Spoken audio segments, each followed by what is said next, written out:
가운데 나아갑니다. 시간에 성령으로 우리 가운데 인도해 주시고 사용해 주셔서 우리 모든 기도가 하나님의 일하심과 도우심과 응답하심을 내려놓는 기도가 다 되어줄 수 있도록 하나님 은혜 내려주고 있어서 이 새벽에 우리가 말씀을 듣기를 소원합니다. 주 성령께서 임재해 주시고 좌정해 주셔서 살아있는 하나님의 말씀이 우리 가운데 나오는 존귀한 시간 되게 도와주옵소서. 함께해 주셔서 믿습니다. 그것이 예수님 이름으로 기도합니다. 아멘. 고로새서 2장 1절에서 3절까지 말씀 하겠습니다. 신약성경 325페이지 고로새서 2장 1절에서 3절까지 말씀. 고로새서 2장 1절에서 3절까지 말씀. 우리 함께 한 목소리로 같이 공독해 보도록 하겠습니다. 내가 너희와 라오디게아에 있는 자들과 무너진 육신의 얼굴을 보지 못한 자들을 위하여 얼마나 힘쓰는지를 너희가 알기를 원하니 이는 그걸로 마음의 위안을 받고 사랑에서 연합하여 확실한 이해의 모든 풍성함과 하나님의 비밀인 그리스도를 깨닫게 하려 하니 그 안에는 지혜와 지식의 모든 공로가 감추어져 있느니라. 아멘. 예, 월수부터 신앙월수가 세 번째 시간은 제1장 성경에 대하여 우리가 오늘 5절과 6절 말씀을 좀 보도록 하겠습니다. 지난 시간에 우리가 지난 시간은 상관없고 네 번째 시간이에요.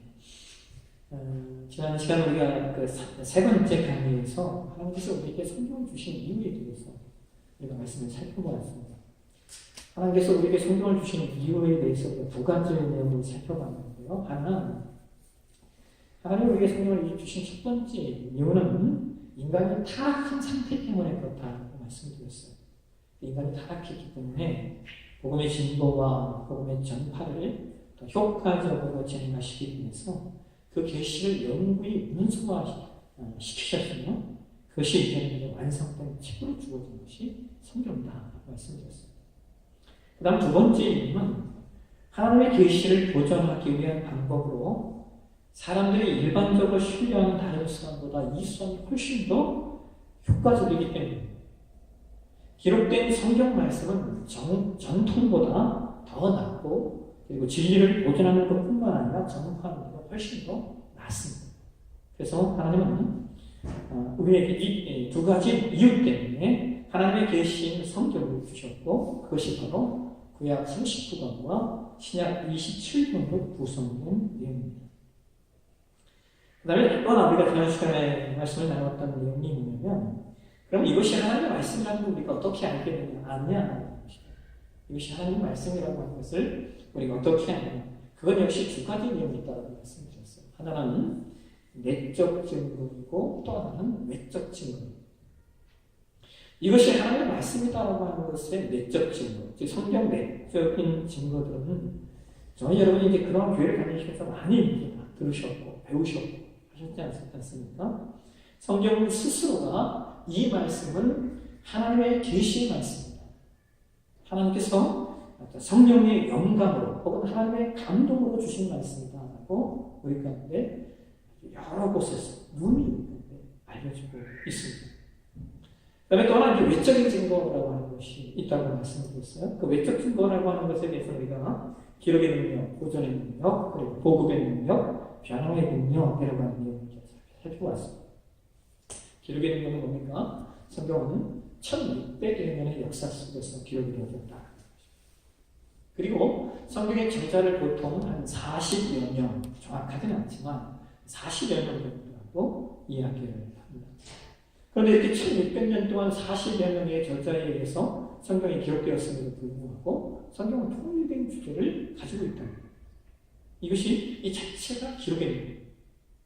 그 다음에 성경은 보존의 능력을 가지고 있는데 성경은 약 2400년, 지금 정확히 계산하면 거의 2500년 가까이 보존된 책입니다. 근데 그 어떤 책도 2400년을 보존되어 온 유래가 없어요. 가능한 얘기가 아니에요. 여러분, 우리나라의 영감 책 판매량이요, 매년 출판되는 책이 출판량, 판매량이 아니고 출판량. 이 출판량이 우리나라가 7만 5천 권이 매년 출판돼요. 한 해는. 근데 여러분, 이 7만 5천 권의 책들 중에 거의 대다수의 책들이 이 나라에 출판되고 그냥 끝나요. 출판되었네요 라고 하는 그거 외에 거의 대다수의 책들이 출판된 것과 동시에 사라져버려요. 그런 책들입니다. 성경은 2004년의 역사를 500년의 역사를 계승해왔다고 하는 그 자체가 기적입니다.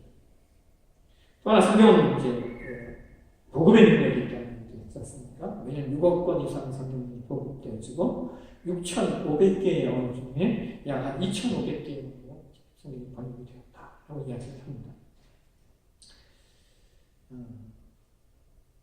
복음의 능력이 있다는 것이죠. 지금도 그 성경이 보급되고 전파되면서도 세상의 어떤 책들이 따라가는 수가 없습니다. 성경은 또한 변화의 능력이 있다는 수많은 나라와 인물들이 성경을 만나고 나서 엄청난 변화의 역사들이 일어났습니다. 저는 이제 이 말씀을 이렇게 이 내용을 생각하면서 그런 생각을 좀 해봤어요. 여러분, 참 희한한 것 중에 하나는요, 아프리카 흑인들이 예수를 믿는다는 거예요. 저는 이게 참 기적이라는 생각이 들어요. 왜 그러냐면, 아프리카 흑인들, 노예들, 역사 속에서 많은 사람들이 이렇게 노예로 붙잡혀왔지 않습니까? 그런데, 당시만 해도 기독교 신앙이라고 하는 건 서구의 신앙이었단 말이죠.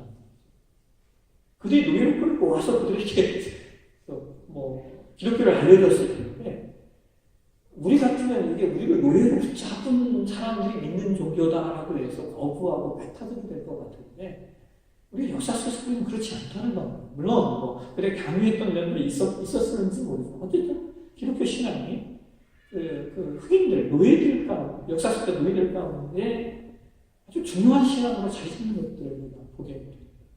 그러니까 그거 하나, 그것만으로도 성경, 기독교 신앙에 놀라운 어떤 사람들을 변화시키는 변화의 능력이 있다는 것들을 생각해 볼 수 있습니다. 오늘은 이어서 5절과 6절을 좀 나누려고 하는데요. 여러분 보이십니까? 5절 말씀. 우리 함께 같이 한번 읽도록 하겠습니다. 우리는 교회의 증거로 성경을 고상하고 존귀하게 생각한다. 내용의 신성함과 교리적인 체계와 장엄한 음체와 모든 예명의 일관성과 완전함은 성경이 하나님의 말씀이라는 것을 충분히 증거해준다. 그러나 성경이 하나님의 권위를 지닌 틀림없는 진리라고 확신할 수 있는 것은 우리의 신령 속에서 증거하시는 성령의 역사라고 말할 수 있다. 이 5절 말씀은 성경의 권위에 대한 말씀입니다. 성경의 권위에 대해서 제가 지난 시간에 그런 얘기를 했어요. 가톨릭 교회는 성경을 교회가 채택했기 때문에 그 권위를 교회의 권위 아래 둔다는 얘기를 했어요. 근데 우리 개신교회는 교회가 그러한 기능을 감당한 것은 사실이지만, 그러나 교회가 교회의 권위를 가지고 성경을 채택해 주었기 때문에 성경이 아니고 성경은 이미 성경이었다. 교회가 그것을 채택하기 이전에 이미 성경은 성경으로서 존재했습니다. 그래서 우리는 성경의 권위를 이야기할 때 성경의 권위를 교회의 권위 위에 두고 심지어 성경의 권위의 최종적인 권위는 성령의 역사라고 믿습니다. 왜냐하면 성경을 기록하게 하신 것은 성령의 영광이고 성령의 존경하심을 통하여 그것이 가능했던 일이기 때문입니다. 그래서 우리는 성경이 이렇게 성령의 역사로 말미암아 기록되었기에 그 내용의 신성함과 그리고 교리적인 체계와 장엄한 문체와 그 모든 내용의 일관성과 완전함이 있을 수 있는 것이고, 또한 그것은 성경이 하나님의 말씀이라는 사실을 충분히 증거해 준다라고 하는 겁니다. 여러분, 만약 어떤 사람이 장편서술을 기록했다면, 어떤 한 사람이 그것을 썼다면 아무리 방대한 내용이라도 일관성을 가질 수 있겠죠. 그리고 또 그가 표현하고자 하는 것이 어떤 장황한 문체를 사용할 수도 있을 겁니다. 그런데 아까도 말씀드렸듯이 성경은 1600년의 시간 동안 40여 명의 사람들이, 여러 사람들, 심지어 성경의 저자를 우리가 볼 때 아주 여러 종류의 사람들이 있지 않습니까? 아주 여러 종류의 사람들이 기록했음에도 불구하고 그 안에 일관성이 있다. 여러분 놀라운 것은 2600년이라는 시간입니다.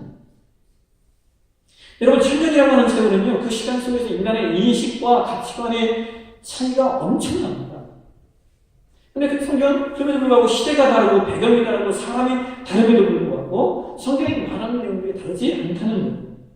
그리고 그 표현되어 있는 상황들이 초자연적인 것부터 시작해서 역사적인 사건까지 다양한 사람들이 기록하였는데도 일관성을 가지고 있다. 여러분, 천년의 역사를 통해 설명을 하는데 하나인 것을 설명하는 내용들이 많죠. 대표적인 것이 뭡니까? 예수 그리스도의 예언 같은 경우는 오랜 시간 동안 기록되어져 있지만 일관적으로 메시아 그분을 말하고 있다. 그래서 우리는 이러한 내용을 통해 이것이 사람이 하시는 일이 아니다라고 하는 것을 확인할 수 있습니다.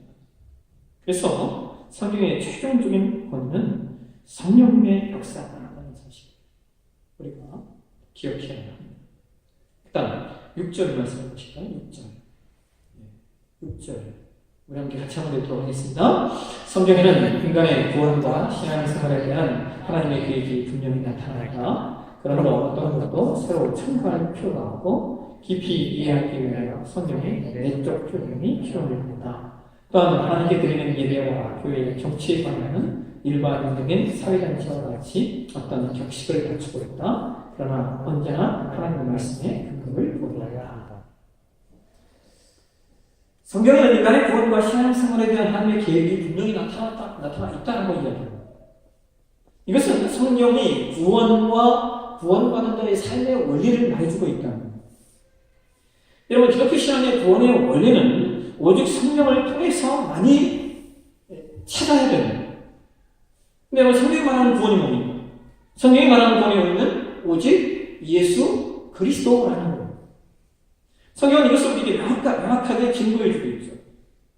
그래서 이것은 우리가 어떤 일이 있어도 양보할 수가 없고 또 바꿀 수가 없어. 성경이 그것을 다른 그 무엇보다도 명확하게 우리에게 알려주고 있기 때문에. 그렇기 때문에 그 신앙에 있어서 구원의 원리는 그것이 부족하기에 다른 은총이 필요하거나 혹은 다른 방법이 필요한 것이 전혀 없습니다. 오직 구원의 원리는 그리스도로 충분하다고 완전합니다. 근데 우리가 만약 거기에 무슨 그리스도의 구원 사역에 뭔가 더 필요하다, 그것이 인간의 노력이든지 어떤 신적인 능력이 더 필요하다고 말하면 그것 자체가 사실은 성경신앙을 깨트리는 거예요.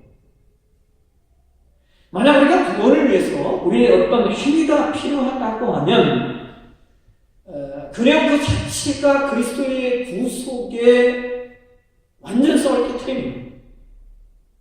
그런데 이것을 말하는 신앙이 있죠. 가장 이것이 우리 안에 있어요. 기독교 신앙 안에 있어요. 가톨릭 신앙 같은 경우는 기본적으로 공로 신앙을 이야기합니다. 그 공로 신앙이라고 하는 그 내용 자체는 이면에는 그리스도의 구속의 완전성을 깨트린 이면입니다. 우리 기독교 신앙 안에도, 개신교 신앙 안에도 우리가 흔히 이야기하는 알미니안 신학이라고 하는 내용이 있습니다. 구원을 위한 인간의 행위가 필요하다는 것입니다. 물론 그들이 어떤 전제를 말하느냐면 이겁니다. 구원받았다고 말하면서 구원받은 자로서의 행위가 나타나지 않는 것들에 관해서 그들이 사실 이의제기를 하는 겁니다. 실제로 저희 여러분도 그런 얘기를 많이 하잖아요. 정말 저 사람이 구원받은 사람인가? 이렇게 우리가 보고 느껴지는 존재들이 많지는 않지만 다 있는 것들입니다. 예수 믿는다고 하지만 행위가 엉망인 사람들이 있다는 것이죠. 그런데 문제는 이것이 그래서 구원은 행함이 있어야 된다고 말하면 어떤 문제가 생기냐면 구원이 그리스도의 은혜로 충분하지 않는다 하는 문제가 생깁니다. 행함을 강조하기 위해서 자칫 그리스도의 은혜가 약화되고 성경이 말하는 구원의 원리를 자칫 상실할 수 있는 문제를 야기할 수 있다는 겁니다. 굳이 표현하면 이런 겁니다. 외롭지 않고 주가 상관을 태워버리는. 그렇다면 행함이 중요하지 않을까? 아니죠. 행함이 중요합니다. 행함이 중요하기 때문에 장로 야고보는 행함 없는 믿음은 죽은 믿음과 같다라고 말하면서 행함을 강조하는 겁니다. 그런데 그 행함을 너무 강조하기 위해서 그것이 구원의 조건이 되어버리면 그것 자체가 우리 성경신앙을 회파하고 동시에 은혜를 잃어버리게 만든다는 겁니다. 그래서 우리가 구원과 행함을 어떻게 이해할 것인가? 여러분, 성경은 구원의 원리만을 가르쳐주는 것이 아니라 삶의 원리도 우리가 가르쳐주고 있다. 그러니까 이것은 우리가 구원과 생활이라고 하는 부분이 따로따로 떼어놓고 생각할 수 있는 것이 아니라는 겁니다. 구원 받는 것과 구원 이후의 성도의 삶이 다른 것이 아니라는 겁니다. 그것은 말 그대로 하나입니다. 그러니까 구원과 구원 이후의 삶이 하나라고 하는 거예요.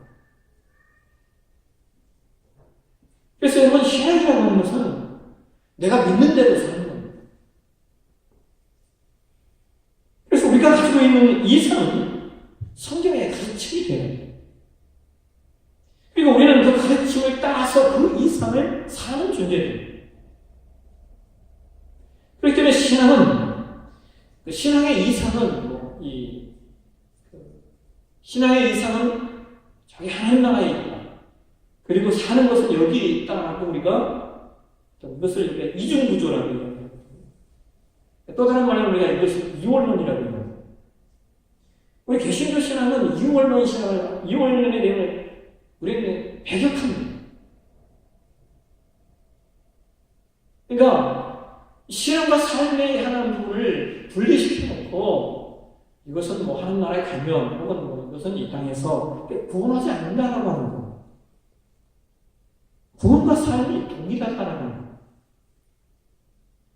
사실상 우리의 아픔이 구원과 삶, 즉 신앙과 삶이 동일시 되지 않고 있다는 것이 문제죠.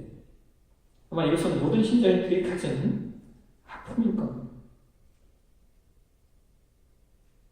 근데 여러분, 제가 오늘의 이렇게 신앙을 볼 때 정말 아주 실질적인 문제가 뭐냐면 점점 시간이 가면 갈수록 기독교 신앙, 개신교 내에서조차 뭐라고 얘기하면 신앙과 삶은 다른 것이다라고 이야기를 하는 말들이 나오고 있다. 기독교 우리 신앙 내에서조차 신앙과 삶이 다르다라고 아예 이야기를 하는 신앙의 내용들이 우리 가운데 그냥 서슴지 않고 나오는 시대가 되었다라고 하는 것이 이것이 오늘의 문제예요. 우리가 신앙을 살아내려고 하다가 우리가 잘 몰라서 연약해서 믿음대로 살지 못한다면 그래서 그건 이해할 만한데 아예 그렇지가 않아요. 애초부터 어떻게 그렇게 살아? 신앙과 삶은 다른 거야 라고 말한다면 이것만큼 신앙의 차이가 또 없다라고 하는 거죠. 여러분, 우리가 참 죄송하지만 우리가 신앙의 이 땅을 살기 위해서 사실상 우리는 많이 아파해야 합니다. 무엇을 말하나요? 하나님의 말씀이 내 삶 가운데 적용되고 실천되지 않는 것을 우리가 아파해야 합니다. 우리는 때로 그것 때문에 잘못 읽는 마음이 우리 가운데 있으셔야 됩니다. 그리고 더 나아가서 성경이 말하는 삶의 원리를 우리가 살아내기 위해서 해야 될 일이 뭐냐면 부지런히 성경을 배우는 겁니다. 많은 경우 우리가 성경의 원리를 잘 몰라서 그 삶을 살아내지 못하는 경우들이 많이 있기 때문입니다. 그래서 신앙은 하나님 나라 가는 그날까지 배우는 겁니다. 이 신앙이 이게 하나님 나라 가는 그날까지 우리는 배우는 겁니다. 무엇을 말합니까? 성경을 말입니다. 그것이 신자의 삶이고 그것이 생활의 원리이기 때문입니다. 그러나 여기서 뭐라고 말하냐면 그러므로 어떤 것도 서로 첨가할 필요가 없고 깊이 이해하기 위하여 성경의 내적 조명이 필요할 뿐이다 라고 말합니다. 성경의 내용은 어떤 것도 첨가할 필요가 없다는 것이죠. 계시로서 성경이 표현되어져 있는 인간의 구원과 생활의 뜻이 성경을 통하여 분명하게 기록되어 있기 때문에 더 이상 어떤 것을 첨가할 필요가 없고 또 뺄 필요도 없다. 다만 그것을 깊이 이해하기 위해서는 뭐가 필요하다고 하냐면 성령의 내적 조명이 필요하다고 합니다. 여러분, 우리가 이 성령의 내적 조명이라는 말을 우리는 이제 종종 이것을 어떤 신기한 현상이나 혹은 어떤 신기한 느낌, 신기한 체험으로 이해하는 경우도 있는데, 이 성령의 내적 조명이라고 하는 이 말을 가장 잘 표현한 것은 깨달음입니다. 깨달음. 또 24장 말씀에 예수님께서 부활하신 다음에 마지막 제자에게 나타나서 하나님 말씀을 마지막 말씀을 이렇게 전했을 때, 또 24장 40절에 성경에 이런 말씀을 하고 있습니다. 이에 그들의 마음을 열어 성령을 깨닫게 하시고 말씀입니다. 그러니까 마음을 열어서 성경을 깨닫게 하시는 것이 성령의 내적 조명입니다. 사실상 우리가 이것이 있어야만 우리는 구원에 이룰 수 있어요. 오늘 우리가 본문하신 골로새 2장을 말씀합니까? 근데 골로새 2장 말씀에 뭐라고 얘기하냐면 2장 2절에 성경이 그러죠. 이는 그들로 마음의 위안을 받고 사랑 안에서 연합하여 확실한 이해의 모든 풍성함과 하나님의 비밀인 그리스도를 깨닫게 하려 함이니 라고 얘기를 합니다. 그러니까 무슨 말이냐? 그리스도는 여러분 비밀입니다.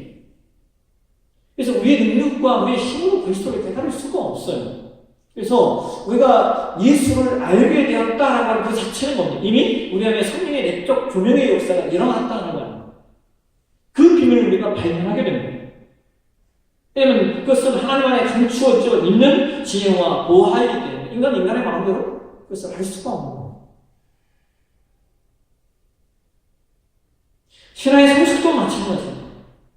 성령의 내적 조명을 통하여 우리는 깨달은 것만큼 살 수가 있습니다. 그렇기 때문에 우리는 날마다 성령의 조명하심에 대한 도심과 기도를 해야 됩니다.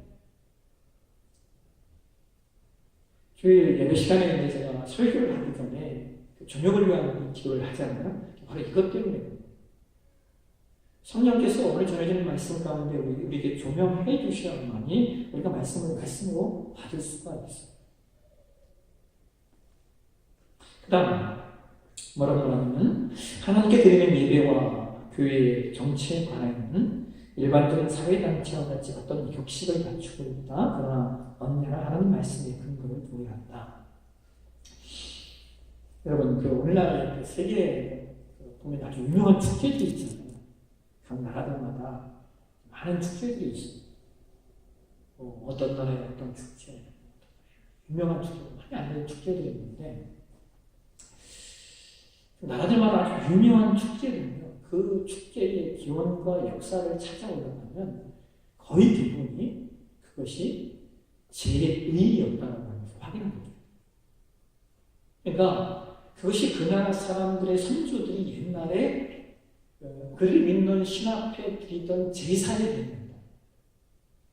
근데 시간이 지나면서 제사는 없어지고 뭐만 남는 거예요? 축제만 남는 거예요. 아주 세계 보편적인 나라들의 모든 축제는 거의 그렇습니다. 그러니까 뭐가 없어서 이게 어떤 예배에 대한 규범과 예배에 대한 규례가 없으면은 역사 속에서 그렇게 변질되고 바뀔 수 있다는 거예요. 우리는 성경이 말하는 명확한 예배에 대한 규례를 가지고 있어요. 오늘 우리 교회가 드리는 예포 사랑의 교회 예배 형태가 여러분들이 그냥 다른 교회 똑같겠지 이렇게 하실 줄 모르지만 우리 교회 예배는 명확한 원칙이 있습니다. 올려드림과 내려받음이라고 하는 두 가지 획으로 되어 있습니다. 그러니까 모든 걸 먼저 다 올려드리겠다. 사랑 올려드리고 기도도 올려드리고 헌금도 올려드리고 그 다음에 하나님께로 내려받는 거예요. 뭘 받습니까? 말씀을 내려받고 축도를 내려받는 겁니다. 이해되시죠? 이렇게 예배가 기본적으로 되어 있습니다. 그러니까 이 예배의 규범 자체도 우리가 그냥 어떤 교회들이 하는 유행에 따라가는 게 아니라 내용 다 의미가 있고 내용들이 있다라고 하는 것이죠. 저는 특별히 먼저 우리 한국교회는 예배에 대한 기준이 있어야 된다고 생각을 해요. 이게 무슨 말이냐면 오늘날 우리는 모든 걸 다 예배라고 이야기해요. 오늘 전사님 현관문에다가 내일부터 새벽 예배가 이제 단일 기도를 하기 때문에 새벽 예배가 없습니다라고 붙였어요. 제가 좀 바꾸자겠어요. 새벽 기도 예배가 없습니다. 생각이 좋겠다. 왜? 이유가 있어요. 예배는 공적이어야 돼요. 이 공적이다라는 말은요, 전교인이 그때와 그 시간에 예배를 드리고 결의를 하고 그리고 그 약속을 지키는 것이 공적 예배예요. 이게 공적 예배예요. 그러니까 우리가 주일에 예배를 드리기로 했으면 벌써 공적 예배이기 때문에 그 예배에 반드시 참여해야 된다. 그리고 우리가 이제 수요도 예배로 진행을 하고 있는데, 만약에 이 수요 예배가 우리가 공적으로 예배로 드리기로 했다면 우리 모든 공동체들이 이 시간에 나와서 예배를 해야 하는 것이 이것이 공적 예배야. 나오고 안 나오고가 아니다. 우리가 이 수요 예배를 공적 예배로 드리기로 했다면 모든 예배는 사실 참여해야 된다. 그다음에 또 하나 예배는요. 예배는 권력이 있잖아요. 찬양과 기도와 말씀과 헌금과 축도라고 하는 큰 권력이 있어요. 이 모든 것이 이 권력 안에서 진행되어야 된다. 이러한 내용들이 없다면 우리는 그걸 예배라고 하기보다는 편히 표현하는 기도회라고 표현하는 것이 옳습니다. 이것에 대한 명확한 구분이 우리 가운데 좀 있어야 됩니다. 기도회는 우리가 참여할 수도 있고 참여하지 않을 수도 있는 선택의 여지가 있다. 왜? 우리가 공적으로 설정하지 않았습니다. 이것에 대한 부분이 우리가 명확히 있어야 됩니다. 그래서 저는 이제 그것을 지키려고 했었죠. 새벽은 기도회, 금요일은 기도회. 이렇게 이제 수요일에도 우리가 저는 기도회였습니다. 이제 우리가 시간을 거치면서 수요일은 예배로 함께 가자고 우리가 예전에 결의를 했습니다. 여러분들 생각을 하시지 않을지 모르지만 예전에 결의를 했습니다. 그래서 수요일에 예배로 드리고 있습니다. 또 일단 정치에 관해서 이야기하는 거예요. 정치도 교회 정치가 따로 있죠. 그다음마다 다르긴 하지만 대표적으로 우리가 정치, 감독주의 정치가 있고요. 그 다음 회중주의 정치가 있습니다. 감독주의라고 하는 말은 선임된 1인 대표에 의해서 움직여지는 것이 감독주의고, 회중주의는 말 그대로 전체 회중에 의해서 움직여져요. 그리고 이 감독주의와 그다음에 회중주의가 양극단이라면 이 양극단 사이에서 정치로 이루어가는 것이 바로 장로주의 정치고요. 이 약점을 가장 잘 보완해놓은 것이 사실상 장로주의 정치. 장로주의 정치의 원리는 우리가 흔히 얘기하는 대의민주주의를 이야기하는 겁니다. 그래서 장로교회는 목사도 장로입니다. 사실은 장로, 가르치는 장로. 그 다음에 이제 그게 선출된 장로가 있죠.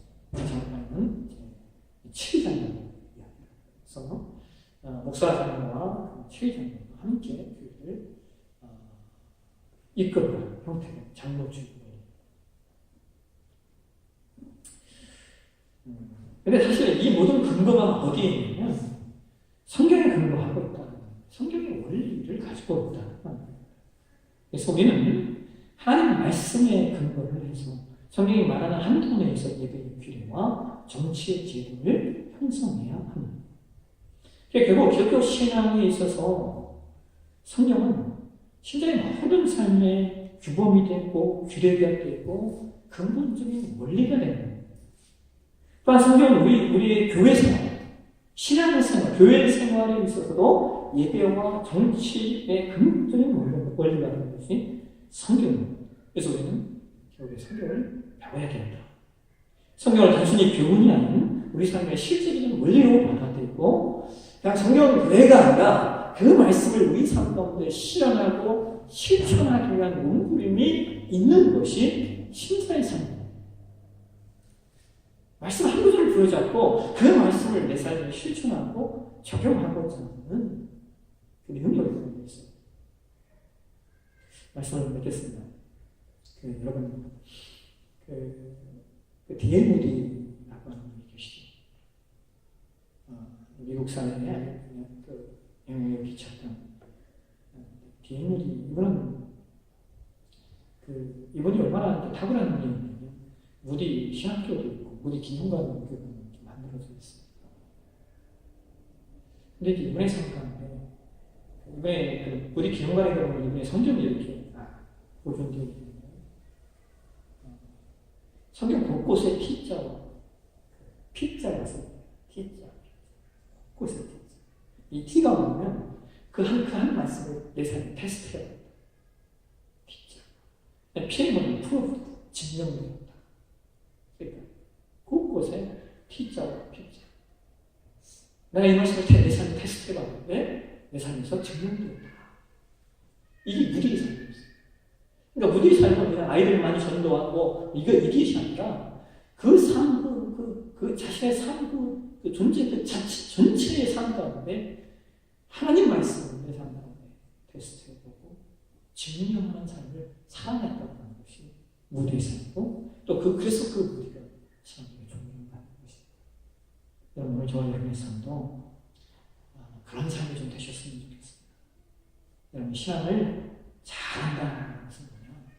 하나님 말씀 배우고, 그 삶을 내 삶 가운데 적용시키고, 그 삶대로 사는 것이 신앙을 잘하는 것이다 하는 사실을 기억하시면서 저와 여러분이 성경 신앙